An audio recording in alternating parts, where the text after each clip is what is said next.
রাধে রাধে বন্ধুরা, তোমরা সবাই কেমন আছো? আশা করি ভালো আছো। নিরামিষ দিনে ভাবছেন কি রান্না করব, কি খাবো, দুপুরে কি রান্নাটা করলে একটু ডালের সাথে ভালো লাগবে। আর যেভাবে আমি সবজিটি রান্না করেছি, আমি 3টে সবজি দিয়ে রান্না করেছি। আপনারা চাইলে অন্যান্য সবজি দিয়েও এটা করতে পারেন। অসাধারণ টেস্টি এই রেসিপিটি।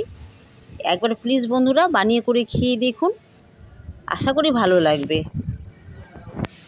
আজকে রান্নাটা ভালো লাগলো বন্ধুরা, লাইক করবেন, শেয়ার করুন, সাবস্ক্রাইব করতে ভুলবেন না চ্যানেলটিকে।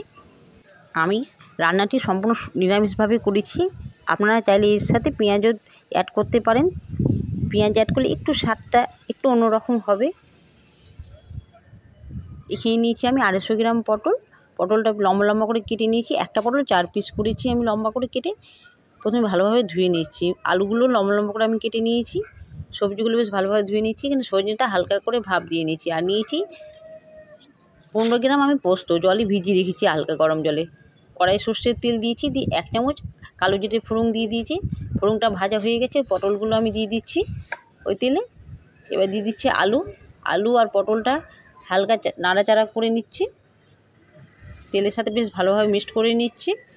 এবার দিয়ে দিচ্ছি সামান্য পরিমাণের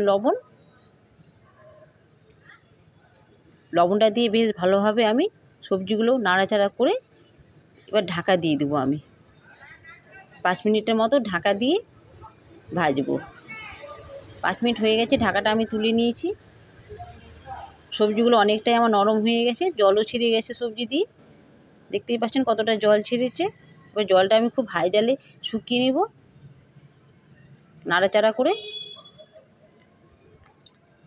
যতক্ষণ পটলটা লাল করে না ভাজা হয়েছে ততক্ষণ ভাজতে হবে। বেশ একটু সময় ধরে আলু পটলটা ভেজে নিতে হবে। আমার আলু পটলটা ভাজা হয়ে গেছে। এবার দিয়ে দিচ্ছি সজনে ডাঁটাগুলো দিয়ে এবার আমি সবজিগুলো বেশ ভালোভাবে ভেজে নিচ্ছি। সজনে যতক্ষণ লাল না হয়েছে একটু সময় নিয়ে ভাজতে হবে।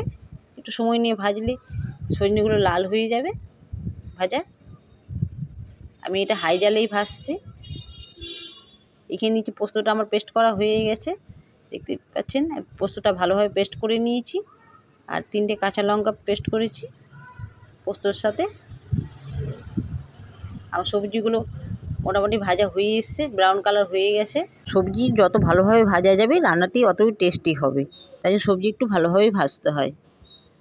একটু ভাপ দেওয়া আছে গরম জলে, হালকাভাবে নাড়াচাড়া করে আমি বারবার ভেজে নিচ্ছি। এবার আমি কিছু তেল অ্যাড করছি।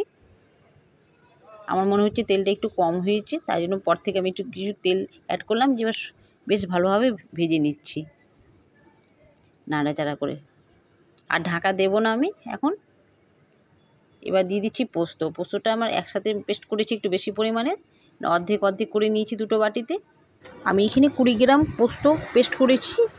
আমি অর্ধেক করে নিচ্ছি, মানে 10 গ্রামের কাছাকাছি আমি পোস্ত পেস্টটা দিব রান্নায়। আমার বাটিতে অর্ধেক করা হয়ে গেছে পোস্তটা। এবার এই বাটিতে পোস্তটা পেস্ট করেছি সেই বাটিতে আমি অল্প জল দিয়ে বেশ ভালোভাবে গুলিয়ে নেব। না অনেকটাই পোস্ত আমার লেগে আছে বাটিতে, তাহলে ওই জলটা আমি রান্নায় ব্যবহার করে নেব। বেশ ভালোভাবে উল্টে পাল্টে বাটিটা আমি জলের সাথে মিক্সড করে নিচ্ছি মশলাগুলো। এবার দিচ্ছি আমি, সবজিটা আমার ভাজা হয়ে গেছে, 1/2 চামচ লবণ আর সামান্য পরিমাণে হলুদ খুব বেশি দেব না। পোস্ততে খুব কম হলুদ দিলে পোস্তের স্বাদটা ভালো থাকে, আর বেশি হলুদ দিলে পোস্তর স্বাদটা নষ্ট হয়ে যায়। আর পোস্ত পেস্টটা দেওয়া হয়ে গেছে। পোস্তটা দিয়ে আমি বেশ কয়েক সেকেন্ড মতো আমি কষে নেব। পোস্তের বাটি ধোয়া জলটা আমি দিয়ে দিচ্ছি সবজিতে, দিয়ে ভালোভাবে কষে নিচ্ছি সবজিগুলো। কয়েক সেকেন্ড আমি কষে নিব বেশ ভালোভাবে। এবার কিছু পরিমাণে জল অ্যাড করছি সেদ্ধর জন্য। এবার নাড়াচাড়া করে বেশ ভালোভাবে মিক্সড করে নিচ্ছি জলটা সবজির সাথে। এবার দিয়ে দিচ্ছি 3টে কাঁচা চেরা লঙ্কাটা পর থেকে দিলে একটু কাঁচা গন্ধটা খুব সুন্দর আসে। এবার দিয়ে দিচ্ছি ঢাকা। 5 মিনিট মতো ঢাকা দিয়ে আমি সেদ্ধ করে নিয়েছি। এবার ঢাকনাটা তুলে 1 চামচ আমি কাঁচা সর্ষের তেল আর সামান্য পরিমাণে লবণ দিয়ে বেশ ভালোভাবে নাড়াচাড়া করে আমি এবার ঢাকা দিয়ে দিচ্ছি কয়েক সেকেন্ডের জন্য। আমি 3-4 সেকেন্ড পরে আমি ঢাকনাটা তুলে নিয়েছি। সবজিটা আমার রান্না হয়ে গেছে, দেখতেই পাচ্ছেন। আমি ঝোল রাখিনি, মানে শুকনো শুকনোই করেছি। এটা ডালের সাথে খুব অসাধারণ লাগে খেতে, তাই শুকনো শুকনো করে রেখেছি আমি। তুলে নিচ্ছি একটি প্লেটে। আপনারা চাইলে হালকা ঝোল রাখতে পারেন, যারা ঝোল একটু পছন্দ করেন সবজিটি ভাত দিয়ে মেখে খাওয়ার জন্য। আজকের মতো টাটা বন্ধুরা।